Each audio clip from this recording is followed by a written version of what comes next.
Hello, everyone, and welcome to Two Hand Touch Sports. I'm your host, Joshua Bryant. I'm here again with everyone's favorite guest, my dad, David Bryant, joining us again. Go ahead and introduce yourself. Yes, Pop, let's get it in. Let's get it in.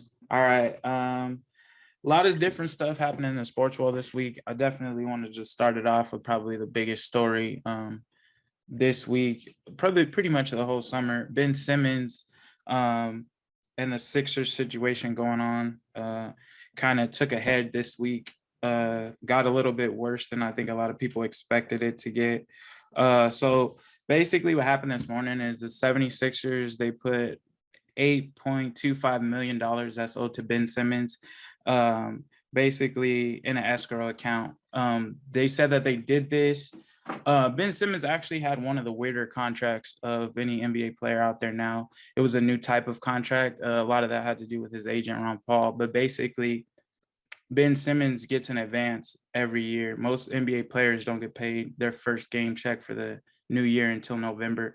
Ben Simmons was supposed to get paid today. Basically, they give him an advance.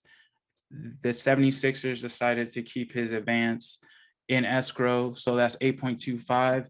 So basically next week when training camp starts and the preseason game starts, they can start finding Ben Simmons and they can just take it out of the money that's in escrow. 76ers basically said, since Ben Simmons made it clear he is not really planning on playing right now, this just made it a lot easier for them to collect the money rather than trying to go get it from him. So they're just keeping it in an escrow account since he's pretty much said he isn't going to play.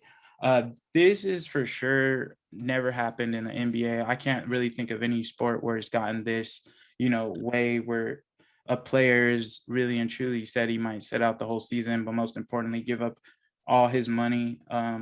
Rich Paul this morning said it didn't change anything, that they pretty much still same game plan. He doesn't plan on returning to the Sixers, doesn't want to be in Philadelphia. Like I said, it's never really happened before, but what are your thoughts on this? Because for me personally, I feel like you haven't done enough to require all of this attention in one off season. I don't think he's that good. So what about you? Um, I don't know. I don't know that it's a Ben Simmons issue as much as a players association issue, right? These kind of things where they're way outside of the norm is basically to test the NBA Players Association, not necessarily to test that player and how much can we get away with? Yeah. How far outside the contract can we go? And how much leverage or force do we have to make someone do something that they don't necessarily have to do, or that violates their contract, and what kind of recourse do they have? Gotcha. That's what I think we're really talking about, right? Because this $8.2 million in the NBA is nothing, but for every player who had a team related issue, if all that money started going into escrow accounts, then we could be talking about hundreds of millions, if not billions of dollars in the near future. That's a different conversation. You know what I mean? Got you. So that's the reason I'm watching. I'm not watching to see how it plays out with Ben Simmons. I'm watching to see how it plays out between the Players Association and the league. That's going to determine the precedence for these kinds of actions financially for players and for the team and for team owners. For sure.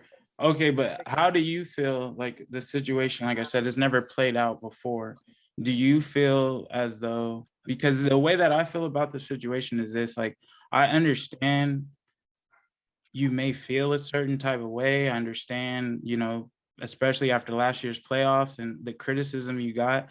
I understand what he's trying to maybe say, but on the other side of it, you are a max player. Like, you don't get that contract without wanting that contract. Like, nobody signed a max deal before and didn't expect to be a max player. So with that comes expectations. And for me, I feel like as a player in the NBA, if you can't meet your expectations, especially once you decided to become a max player, I feel like